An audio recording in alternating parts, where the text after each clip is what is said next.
Joining us now on the line is Kerry Picket from Breitbart News, who is on the ground in Ferguson, Missouri. Now, if you know what's been going on in Ferguson, you know that the grand jury has been meeting in the Michael Brown case to find out exactly how they're going to handle that, what will happen to the police officer, Darren Wilson.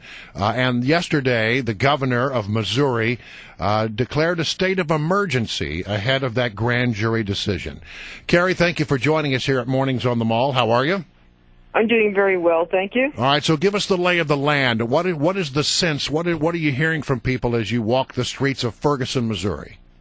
Well, no doubt, it really seems like the people around Ferguson, around St. Louis in general, just really seem to be very anxious, very much on edge. I mean, I was hanging out around a coffee shop, and the cashier just even said, just out loud, why can't they just make a decision?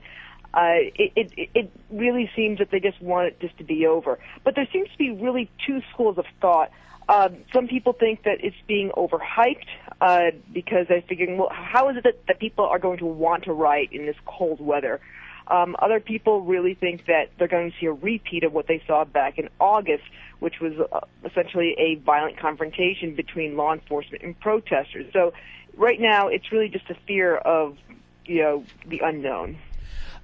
Kerry, yesterday we saw in Clayton, Missouri, many protesters laying down in the middle of a intersection where they then had somebody draw chalk outlines around their bodies as some sort of protest. That stopped traffic. Did the police do anything about that, do you know? Yeah, that was like what's known as the die-in. There was about 30 protesters there.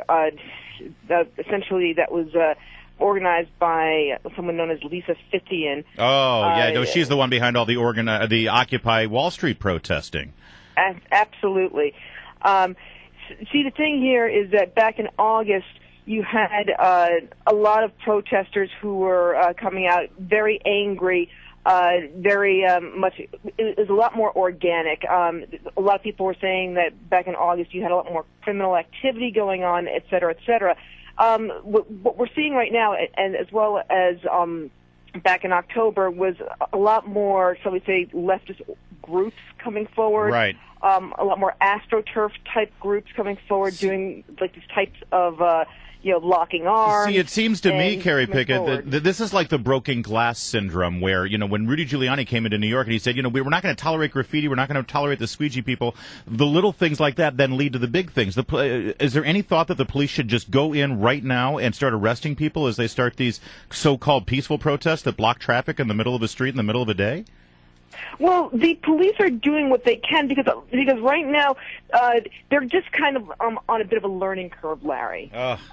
This is like one of those things where they didn't even know how to necessarily deal with what they saw back in August, and now they've been dealing with essentially 100 days of smaller protests thereafter. I mean, about 10 days after the Michael Brown shooting, it was just violence, violence, violence, violence. And then what ended up happening was Occupy Wall Street came in and said, oh, hey, we want to join in on the fun. And then they were dealing with that. I read your article about you attended a training session for people who are going to be protesters. And it was really sort of a bizarre scene that you described there where people are chanting things back to the leader about how they are guided by deep, abiding love. And he says, we're not confronting bad individuals. And then the group responds, we respond to an evil system. Tell me a little bit about that session and what you drew from it. Yeah, generally, it was very interesting that you have it was once again very similar to an Occupy Wall Street kind of gathering. It was a group of, say, maybe 20 to, say, 35 people, mainly Caucasians, who were essentially very new to the whole protest movement. I remember at one point, one person asked, is there any activity that we can do that won't get us arrested? And they, it's a little bit interesting. So the thing here is that many people are also wondering, will tear gas canisters actually be launched again? And you know what, you guys, I just don't see it happening right now because I still think it's too cold. I don't think people are going to want to come out and riot. You think the weather might quell the thing? By the way, one quick question, Kerry, only partially related. This training session that the protesters attended, do they get college credit for that? Do you know? I wouldn't be surprised, seriously. You know what, Larry? I think stuff like this actually goes on college campuses anyway. Oh, so. Yeah. Let me ask you this, Kerry. What about the business owners? I read a report that the insurance policies that a lot of companies might have there, shop owners in Clayton, in Ferguson, and the neighboring communities there, insurance isn't going to cover whatever damage these rioters might throw at them. Oh, absolutely. I did a piece on this back in August. I spoke to some business owners about that, and they were telling me that they were speaking to their insurance companies right after they were hit. And their insurance company said that they're not going to cover them because their policies don't cover riots.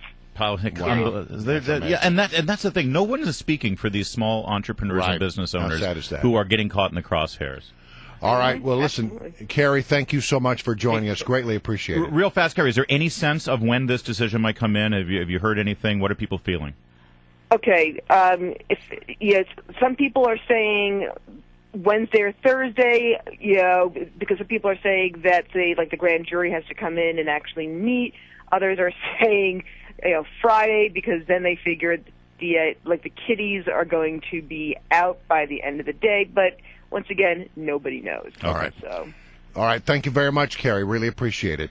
I think Kerry may be onto something about the weather because I covered some of the big protests downtown at the World Bank and all that stuff, and one of the things I noticed is if the weather was bad, the protesters didn't show up.